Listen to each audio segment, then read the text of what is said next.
I think the idea of what do you love is so important to an artist because it gives one the fire in your belly to do the things that you need to do, to work in a way that brings out the best in yourself and the best in your art. And I believe love is a great signal and a direction to be able to follow.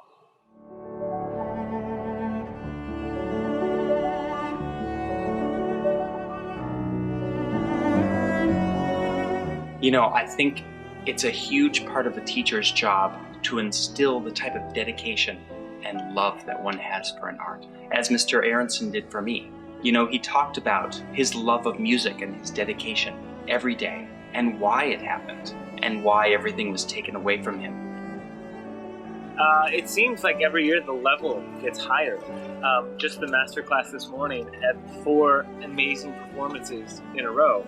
And as a teacher, it's hard sometimes to find something to say to people that are already at or near a professional level of playing. I think it's really so powerful for these musicians to think about what they love in relation to their art. But I think that question can also extend into what they love when it comes to their careers.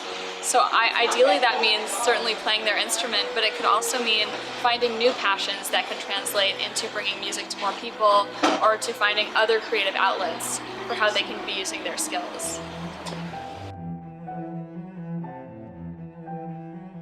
Our experience with the students here is multifaceted. We teach them private lessons, and we also teach them, hear them play in masterclass settings, and then they in turn attend our concerts. So it's a really great sort of symbiosis of them being able to see sort of how we practice what we preach, hopefully, and to instill some of the great knowledge that we got from our own teachers.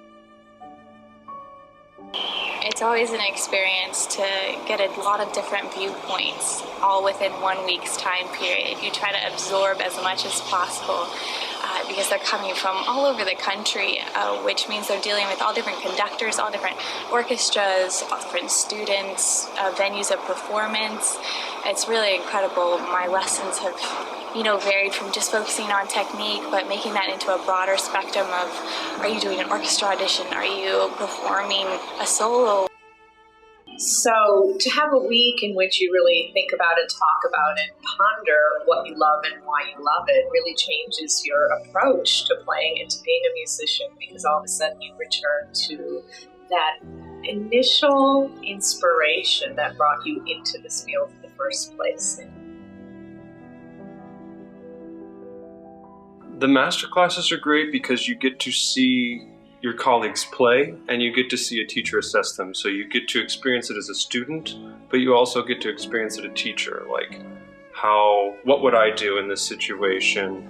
And seeing the faculty perform has been wonderful because you get to see their ideas in action.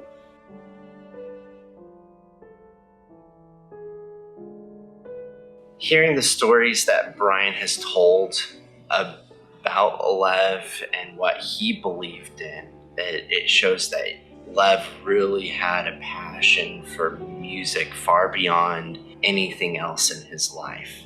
And it's really what he stuck to the hardest of times. A festival such as this is a unique experience to get to learn from master teachers, as well as for us to learn from the students just as much. It covers the whole gamut in terms of teaching, performing, of watching seemingly instantaneous growth happen in such an intensive short period of time among all the participants.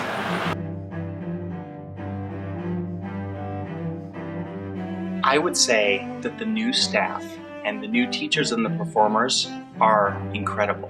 They're supportive, they're enthusiastic, and they are unbelievable teachers and players. And I think that can only help the participants be so enthusiastic about coming here to Dallas. Perhaps even next year, perhaps another year, and to be able to instill the ideas and the ideals of Mr. Aronson. Yeah, I think 4 years to me is a small victory for the memory of Mr. Aronson. To have about at least a week or a month a year that people are thinking about Mr. Aronson and thinking about what he did for Dallas and the students here, and just thinking about his commitment to music and teaching, I think is a wonderful thing. And I think we have a ways to go. We'd love to fill up more concert halls, and we got to tell more people about it, which is going to happen. Next year is going to be very exciting.